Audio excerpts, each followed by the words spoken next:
Good evening. I'm Arnie Gunderson from Fairwinds.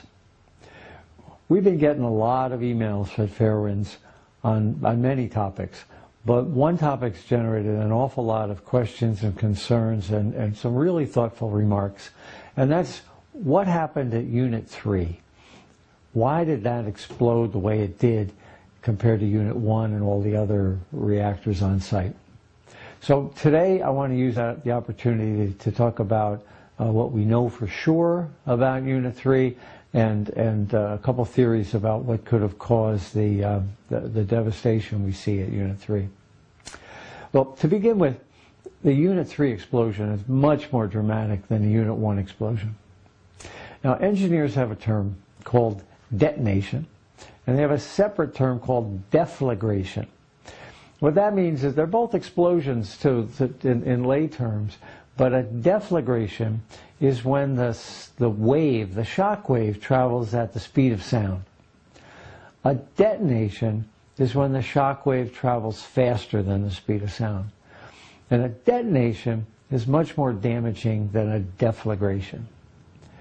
So that may seem like a technical nuance, but it's really the difference between what happened on Unit 1 and what happened on Unit 3. If you look at the plume that was generated at Unit 1, it kind of moves away from the building at a much more leisurely pace than what happened at Unit 3.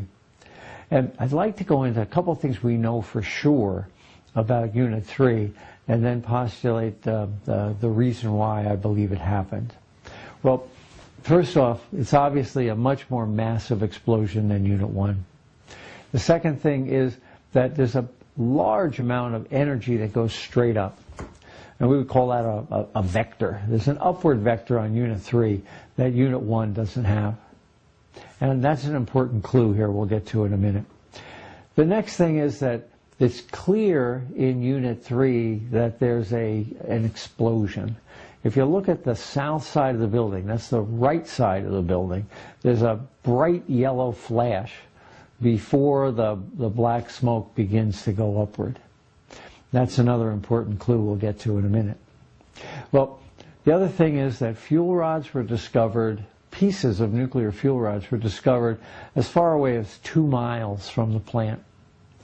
Now, if you look at Unit 4, which we've talked about in the past, the fuel rods are dry, but the fuel racks are intact.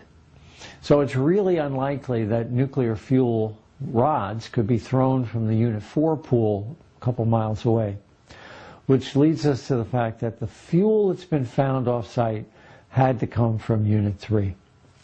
Well, the other things that have been discovered is that uranium as a very fine dust has been found in Hawaii and on the West Coast. Plutonium has been found on the site as a very fine powdery dust. And another element called americium has been found in New England. Well, all of those are what we call transuranics. They're heavier than uranium. And that's an indication of that nuclear fuel was damaged and that nuclear fuel was volatilized at Fukushima. The other things are that the photographs of Unit 3 after the explosion indicate that a large portion of the building is missing, especially on the south side. But yet the infrared picture of the same building shows a heat source still on the south side.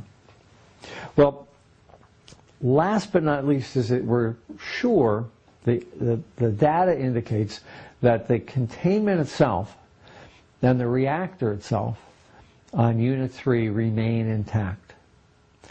So we've got a mystery here. We've got a reactor and a containment intact, but we know the building was blown to smithereens. Why?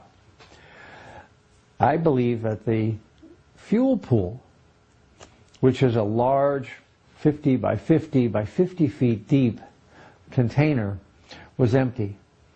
And it filled with gases and blew upward. Now the top of that pool would be open, the sides would be a barrier, and that could be the cause of that upward projection of material. Now that accounts for a couple more things. Basically what I'm saying is that the fuel pool is like the muzzle of a gun. It was pointing upward and it blew upward. And the other thing is, if you look at the photos, there's an awful lot of rubble coming back down.